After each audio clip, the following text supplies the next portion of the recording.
Welcome to Maharudra education channel. Degree 5th semester విద్యార్థులకి స్వాగతం. నేను డాక్టర్ బి అనిల్ కుమార్. ఈ రోజు మనం డిగ్రీ 5th సెమిస్టర్ లోని గల 3 అధ్యాయాలలో మొదటి అధ్యాయమైన సాహిత్య ప్రక్రియలలో రెండవ పాఠం పాట గురించి మనం నేర్చుకుంటాము. పాట సాహిత్య ప్రక్రియలన్నింటికీ మూలమైందని చెప్పుకోవచ్చు. ప్రక్రియలన్నీ మనం చూస్తాం. పాట, పద్యము, వచనం, ఇవన్నీ ప్రక్రియలు. వీటిలో అన్నిటికీ మూలమైంది పాట అనేది చెప్పుకోవచ్చు. ఎందుకంటే భాష ఏర్పడక ముందే ఏ భాషలోనైనా పాటే మొదలవుతుంది. ఎందుకంటే పని నుంచి పాట పుట్టింది అని చాలా మంది అంగీకరించారు. పాటను ఆధారం చేసుకొని తర్వాత మౌఖిక సాహిత్య ప్రక్రియలన్నీ మొదలయ్యాయి. పాట చేసే పనిలో భాగంగా రూపొందింది. మనుషులు ఉత్పత్తి కులాలు పని చేస్తారు కదా. ఉత్పత్తి కులాలు అంటే చాకలి, మంగలి, కమ్మరి, కుమ్మరి వీళ్ళు పని చేసే పనిలో భాగంగా రూపొందించుకున్నారు. శ్రమను తెలియకుండా పడవలు నడిపేవారు హైలెస్సో అని, హేలో అని, బరువులు ఎత్తేవాళ్ళు పట్టర పట్టు హైలెస్సా. సో ఇట్లాంటి పాటలన్నీ వాళ్ళు పాడుకునేవారు. పనితో పాటే పుట్టింది అని చెప్పుకోవచ్చు. అందుచేత పాటను సరళంగా పాడటానికి సులువుగా ఉంటుంది. పాటను ఎవరైనా పాడతారు. తాళ జ్ఞానం ఉంటే చాలు, పాట రాసి పాడుకోవచ్చు. పెద్ద సంగీతం అవసరం లేదు. పాడటానికి సులువుగా ఉంటుంది. అలాగే పాట రచనకు భాషా పాండిత్యం అవసరం లేదు. మనకు ఒక దృశ్యాన్ని చూసి దాని మీద అల్లగలిగిన భావం ఉంటే, జ్ఞానం ఉంటే సరిపోతుంది. గ్రామీణులు, నిరక్షరాస్యులు కూడా పాటలు అల్లవచ్చు. అందుకోసం ఇప్పుడు మనం చూస్తున్నాం యూట్యూబ్లలో చాలా మంది అక్షర జ్ఞానం లేని వాళ్ళు, గ్రామీణులు పాటలు పాడుతున్నారు. అవి చాలా వైరల్ అవ్వడం అనేది మనం గమనిస్తున్నాం. కాబట్టి ఇలా పాటలు నిరక్షరాస్యులు అంటే చదువుకోని వాళ్ళు కూడా పాటలు అల్లవచ్చు. మన చుట్టూ కనిపించే సామాజిక పరిస్థితులు, ఉద్యమాలు, అందమైన దృశ్యాలు ఏవైనా పాటలు ఇమిడిపోతాయి. ఇవన్నీ మనం ఇప్పుడు యూట్యూబ్ లో చూస్తున్నాం. పాట వ్రాసిన వారి గురించి పట్టించుకోము గాని పాట పాడుకుంటాం. యూట్యూబ్ లో వైరల్ అయిన విషయమే చూస్తాం గానీ ఆ పాట ఎవరు రాశారు అనేది చూడము. కొన్నిట్లలో సేకరణ అని ఉంటది. ఇలా ఈ రకంగా పుట్టుక నుండి చావు వరకు మనిషి జీవితంలో ప్రతి కార్యక్రమాన్ని గురించి పాట ఉంటుంది. చూస్తున్నాము. ఎవరు పుట్టినా బర్త్డేలకి పాటలు, చనిపోయిన పాటలు రాస్తూ ఇప్పుడు యూట్యూబ్లలో వైరల్ కావడం అనేది మనం చూస్తున్నాం. సామాజిక మాధ్యమాలు, ముఖ్యంగా యూట్యూబ్ అనే కాదు, ఏ సామాజిక మాధ్యమైనా. సో కాబట్టి పుట్టిన నుంచి పురుడు, సంవత్సర పాటలు, పెళ్లి పాటలు, సో ఇట్లాగా మన చావు వరకు మన జీవితంలో ఏవే సంఘటనలు అయితే ముడివేసుకొని ఉంటాయో వాటన్నింటికి పాట అనేది పెనవేసుకొని ఉంది అని చెప్పేసి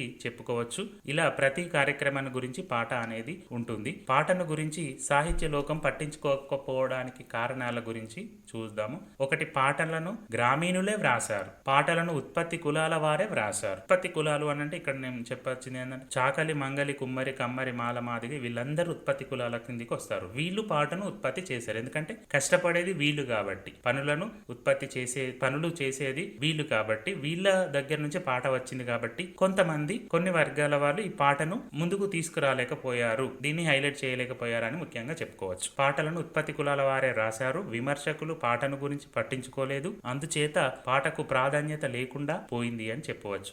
ఎప్పుడు ఎక్కడ లేదు. ఇక్కడ 5th సెమిస్టర్ లో మాత్రమే పాట గురించిన ప్రత్యేకమైన విద్యార్థులకు అధ్యయనాన్ని పెట్టారు. ఇంతకు ముందు పాటలు ఉన్నాయి కానీ పాట గురించి చెప్పారు కానీ పాట పుట్టుక గురించి ఎక్కడ చెప్పలేదు. పాట తర్వాత పద్యం, ఆ తర్వాత గేయం, క్రమంగా వచన కవిత్వం వచ్చాయి. వీటన్నింటికి పాట మూలమైన దాన్ని సాహిత్యం విస్మరించింది. పాటనే ముందు పుట్టింది కానీ సాహిత్యంలో ఎక్కడ కూడా ఇప్పటి వరకు పాట గురించి ఇంత చర్చ చెయ్యలేదు. 5th సెమిస్టర్ లో మాత్రం చేస్తున్నారు. సో పాట లయాత్మకమైనది కాబట్టి సులభంగా ఆకర్షిస్తుంది. లయ అంటే ఒక రిధమ్ లో పాడతాం మనం, రిథమిక్ గా ఉంటాం కదా, ఒక రిథమిక్ లో. కాబట్టి పాట అనేది అందరినీ ఆకర్షిస్తుంది, సులభంగా ఆకర్షిస్తుంది. వేదాల్లో శిశురువేత్తి పశురువేత్తి వేత్తి గాన రసం ఫణిహి అనేది చెప్పబడింది. ఎందుకంటే శిశువు నుండి పశువు వరకు కూడా, పామును కూడా ఒకే రకంగా ఆకర్షిస్తుంది ఈ పాట అని మనకు చెప్పబడింది. సో కాబట్టి పాట నిర్వచనం చూడండి. పాటకు పదం, పాడటం, కైగట్టడం అని పర్యాయ పదాలు ఉన్నాయి. పదం, కైగట్టడం అంటే కవిత అల్లడం. ఇప్పుడేమో మనం చదువుకున్న వాళ్ళం కవితలు రాస్తాము. చదువుకోలేని వాళ్ళు ఏం చేస్తారంటే కైగడతారు. మనం చాలా మందిని చూస్తూ ఉంటాం. గోరెడి వెంకన్న, గద్దరు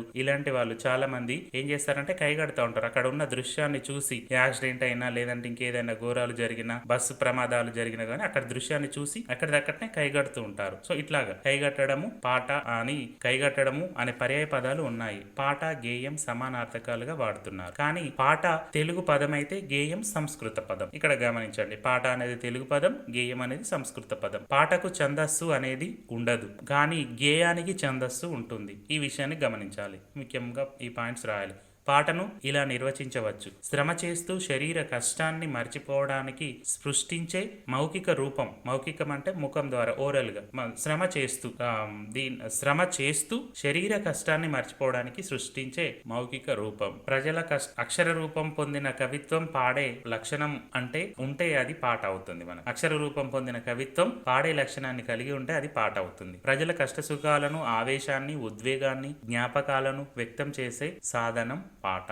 కష్ట సుఖాలు, పండుగ వచ్చినా పాట పాడుకుంటూ, బతుకమ్మ, సంక్రాంతి, దీపావళి, ఇలా రకరకాలుగా ప్రజల కష్టాలు, సుఖాలను కూడా పాడుకుంటా ఉంటారు. కష్టం వచ్చినా అంటే పండుగ వచ్చిన పాటని, ఎండుగొచ్చిన పాటని, పంట నష్టపోయిన పాటని. అందుకోసం చాలా పాటలు చూస్తాం. వానమ్మ వానమ్మ వానమ్మ ఒక్కసారన్న వచ్చిపోవే వానమ్మ అని ఇట్లా వర్షాలు పడకపోయినా పాటలు పాడుకుంటాం. మన కష్టం వచ్చిన, సుఖం వచ్చిన, ఆవేశాన్ని, ఉద్వేగాన్ని కదా, మన బంధువులు ఎవరైనా చనిపోయినా ఇమీడియట్ గా మన భావాల నుంచి పాట వస్తుంది. సో ఇట్లా వాళ్ళ జ్ఞాపకాలను, అమరుల గురించి మనం చాలా పాటలు రాసుకుంటాం. తెలంగాణ ఉద్యమంలో చాలా మంది అమరులు చనిపోయినారు కదా, వాళ్ళ జ్ఞాపకాలను వ్యక్తం చేస్తూ మనం పాట రాసుకుంటాం. కాబట్టి అటువంటి సాధనంగా ఈ పాటను చెప్పుకోవచ్చు. పాట లక్షణాలు. పాటకు కింది లక్షణాలు ఉంటాయి చూడండి. పాడే లక్షణం కలిగిన కవితా వాక్యం పాట. శబ్ద లయ ఉండాలి, రిధం ఉండాలి, అంటే శబ్దం ఉండాలి, వాయిస్. లయకు అనుగుణంగా ఉచ్చారణ కాలాన్ని పెంచవచ్చు, తగ్గించవచ్చు. మనం చూడొచ్చు జానపదాలలో కొంచెం పెంచుకుంటూ పోతారు, తగ్గించుకుంటూ వస్తారు పాడేటప్పుడు.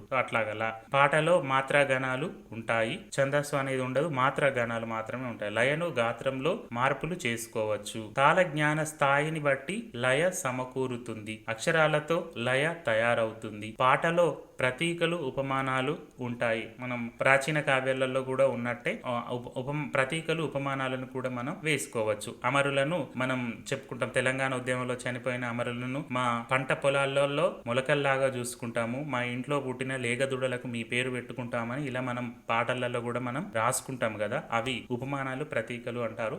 అలాంటివి ఈ పాటలు కూడా మనకు కనిపిస్తాయి. పాటకు పల్లవి, అనుపల్లవి అనేది ఉంటుంది. కొన్నిట్లలో మనం చూడొచ్చు, పల్లవి అనంటే ముందు మనం పాడేది. కొన్నిట్లలో ఇప్పుడు రీసెంట్ గా వచ్చే పాటలలో మనం చూడొచ్చు, చాలా పాటలలో మనకు అనుపల్లవి అనేది గమనిస్తూ ఉంటాము. పాటకు పల్లవి, అనుపల్లవి ఉంటాయి. పాటలో చరణాలు ఉంటాయి. మౌఖిక పాటలలో కవి ఎవరో తెలియదు. అంటే మనం పాడుకునే జానపదులలో పాట ఎవరో తెలియదు. అందుకోసం ఏం చేస్తారంటే కొన్ని పాటలలో సేకరణ పాటలు అని రాస్తారు. కొన్ని సినిమా పాటలలో రచయిత అని ఉంటది. ఈ జానపదాలలో సేకరణ పాట ఎవరు రాస్తారో తెలియదు. ఒకరి నుంచి ఇంకొకరికి, ఒక చేల్లో పనిపోయిన దగ్గర ఒకరు వాడితే విని నేర్చుకొని ఇంకో చేల్లో పనిపోయిన దగ్గర వాళ్ళు వాడతారు, వాళ్ళు విని వాళ్ళు అట్లా. మౌఖిక పాటలలో కవి ఎవరో తెలియదు. పాటలో పునరావృత్తి ఉంటుంది, రిపీట్ అనేది ఉంటుంది. మనం చాలా పాటలలో చూస్తూ ఉంటాము. గుజారి గూజారి మామిల కిందో అనే పాటలో కూడా ప్రతి పల్లవిలో రిపీట్ అవుతూనే ఉంటుంది, చరణంలో కూడా రిపీట్ అవుతూనే ఉంటుంది. సో ఇట్లాగా పునరావృత్తి, రిపీట్ అవ్వడం ఉంటుంది. పాటకు నియమితమైన ఆకారం అనేది ఉండదు. ఎన్నైనా రాసుకోవచ్చు, ఎన్ని చరణాలైనా రాస్తాము. చాలా మనకు గోరిటి వెంకన్న, గద్దర్ ఇలాంటి వాళ్ళు రాసిన దాంట్లో చాలా చరణాలు అనేది ఉంటుంది. నియమితమైన ఆకారం అనేది ఉండదు, రాసుకుంటూ వెళ్తారు. సో పాట రచనలో వస్తువు ప్రాధాన్యత. పాట వ్రాసే వ్యక్తి తనకు పరిచయమైన, తన కళ్ళ ముందు కనిపించే ఏ వస్తువునైనా గ్రహించి పాట రాయవచ్చు. వాస్తవికతకు సంబంధించిన భావనే వస్తువు, వాస్తవికత. దీన్ని ఇంగ్లీష్ లో కంటెంట్ అంటారు. అలంకారికులు ఇతివృత్తం అని అంటారు. పాటకు దేనినైనా వస్తువుగా స్వీకరించవచ్చు. కవి తన దృష్టి కోణాన్ని బట్టి, అవగాహనను బట్టి వస్తువును ఎంపిక చేసుకోవచ్చు. అంటే చాలా కొంతమందికి ఏమో కొన్ని కంటెంట్లు ప్రేమకు సంబంధించినవి రాస్తారు, కొంతమంది ప్రేమ విడిపోయిన లవ్ బ్రేకప్ గురించి రాస్తా ఉంటారు, కొంతమంది బంధాల గురించి రాస్తా ఉంటారు, కొంతమంది ప్రకృతి గురించి రాస్తా ఉంటారు. సో కాబట్టి పాటను దేనినైనా వస్తువుగా స్వీకరించి రాయవచ్చు. కవి తన దృష్టి కోణాన్ని బట్టి, అవగాహనను బట్టి రాస్తారు. ఎవరికి దేనిపైన ఇష్టం ఉంటే దాన్ని బట్టి ఆ వస్తువుని ఎంపిక చేసుకొని పాట రాస్తారు. సో ఆ వస్తువుని గురించి అధ్యయనం చేసి, సూక్ష్మ పరిశీలన చేసి తగినంత జ్ఞానం సంపాదించుకోవాలి. అలా పాట వ్రాసి పాడే వారిని ఏమంటారు అంటే వాగ్గేయకారులు అని చెప్పేసి అంటారు. గోరెటి వెంకన్నను వాగ్గేయకారుడు అంటారు, గద్దర్ను వాగ్గేయకారుడు అని అంటాడు. పాట వ్రాస్తాడు, ఆయననే పాడతాడు. చూసి అక్కడ దృశ్యాన్ని చూసి వెంటనే ఇట్లా అల్లేస్తా ఉంటాడు. కాబట్టి అలాంటి వాళ్ళని ఏమంటారంటే వాగ్గేయకారులు అంటారు. సుద్దాల హనుమంతు భూస్వామ్య పాలనలో వెట్టి చాకిరికి వ్యతిరేకంగా పాటలు రాసి పాడేవాడు. ఆయన బాల కార్మికం మీద రాసిన పాట పల్లెటూరి పిల్లగాడ అనే పాట ప్రసిద్ధమైనది. పల్లెటూరి పిల్లగాడ పసుల పాలగాసే మొనగాడ పాలు మరచి ఎన్నాళ్ళయిందో.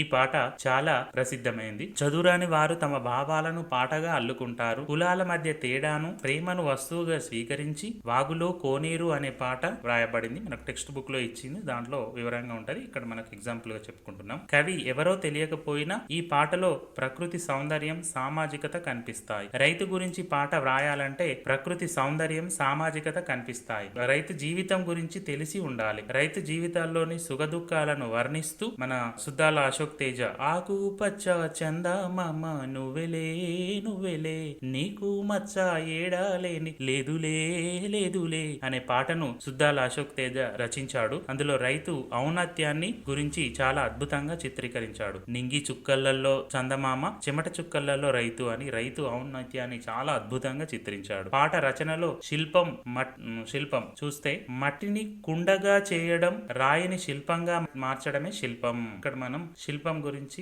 ఆలోచిస్తే పాట రచనలో శిల్పం మట్టిని కుండగా చేయడం, రాయిని శిల్పంగా మార్చడమే శిల్పం. మట్టి ఉంది, రాయి ఉంది, దాన్ని ఒక అందమైన రాయిని శిల్పంగా తయారు చేయడం, మట్టిని అందమైన కుండగా తయారు చేయడం అనేది శిల్పం. అలాగే ఒక వస్తువును స్వీకరించి దాన్ని అందంగా చెప్పడాన్ని శిల్పం అంటారు. పాట వ్రాసేటప్పుడు వస్తువు ఎంత ముఖ్యమో శిల్పం కూడా అంతే ముఖ్యం. రాయడమే ముఖ్యం కాదు, చెప్పడం కూడా అంతే ముఖ్యం. పాట రచనలో భావంతో పాటు చెప్పే విధానం అంటే అభివ్యక్తి, రూపం, భాష ప్రధాన పాత్ర వహిస్తాయి. భాషలో ఉండే నుడికారాలు, పదబంధాలు, ప్రతీకలు, ప్రయోగాలు, అలంకారికత పాటకు సౌందర్యాన్ని కలిగిస్తాయి. శిల్పంలో భావ ప్రతిమలు, ప్రతీకలు, భాష అంగాలుగా ఉంటాయి. ఇవన్నీ అంటే శిల్పం బాగుంటేనే గొప్ప పాట రూపొందుతుంది. అలాగే రచయిత తనకు తెలిసిన భాషలో పాట రాస్తాడు. ఆ భాష అందరికీ తెలిసిన భాష అయితే ఆ పాటకు ప్రాణం ఉంటుంది కదా. ఇప్పుడు మనం చాలా పాటలలో చూసినట్లయితే ప్రాచీన పాటలలో మనకు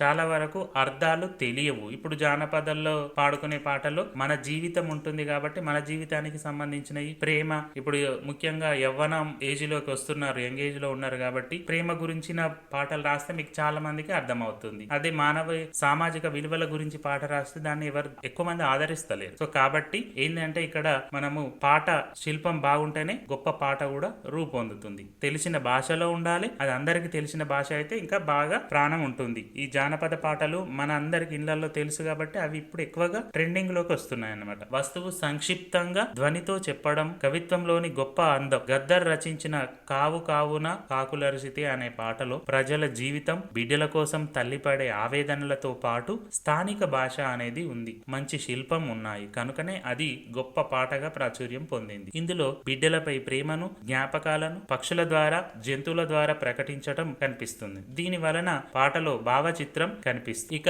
చదువు లేని ప్రజలు పాటలు అల్లే విధానం గురించి గద్దర్ తరగని గని అనే పుస్తకంలో వివరించాడు. ప్రజల కళారూపాలతో పాటు ప్రాముఖ్యాన్ని వివరించాడు. పాటలో ఏముంది నా మాటలో ఏముంది అనే పుస్తకంలో సి నారాయణ రెడ్డి గారు సినిమా పాటల గురించి వివరిస్తూ పల్లవి పాటకు ప్రాణం అని, పల్లవికి తగిన చరణాలు వ్రాస్తే గొప్ప పాట అవుతుందని చెప్పాడు. పాట వ్రాసే రచయితకు సంగీతం పూర్తిగా తెలియకపోయినా తాళ జ్ఞానం ఉండాలి. జస్ట్ కొంచెం నోరు తిరిగితే సరిపోతుంది అన్నట్టుగా పాడుకోవడానికి అనువుగా ఉండాలి. అందుకే పల్లెలలో పాడేవాళ్ళు పెద్ద సంగీత శిక్షణ తీసుకొని పాడరు. మనకు తాళ జ్ఞానం తెలిసి ఉండాలి. ఒక రిథమిక్ లో వాడితే ఇలా పాట వస్తుంది అని తెలిస్తే చాలు. పల్లవి, అనుపల్లవి, చరణాల మధ్య తేడా తెలిసి ఉండాలి. పల్లవి అంటేనేమో ముందు పాడేది మనము, అనుపల్లవి అని అంటే మనం పల్లవి తర్వాత ఒకటి వస్తుంది, దాన్ని తర్వాత చరణం వాడతాం, చరణం వాడిన తర్వాత మళ్ళీ అనుపల్లవిని వాడతాం. కొన్ని పాటలలో అలా ఉంటుంది. పల్లవిని వాడరు కొన్ని పాటలలో. అనుపల్లవి, పల్లవి తర్వాత అనుపల్లవి ఉంటుంది, తర్వాత మొదటి చరణం, రెండవ చరణం, మూడవ చరణం, ఇట్లా పాటలో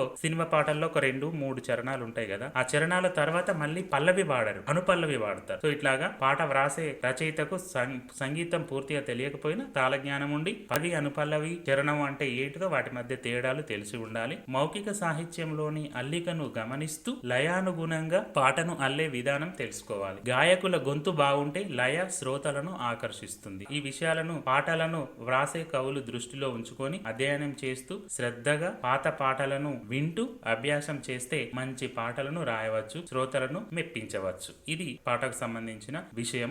ఈ విషయ వివరణ కనుక మీకు నచ్చినట్లయితే ఈ ఛానల్ని సబ్స్క్రైబ్ చేయండి, లైక్ చేయండి. ఇంకా ఏ విధంగా చెప్పాలో కామెంట్లో చెప్పండి. ధన్యవాదాలు.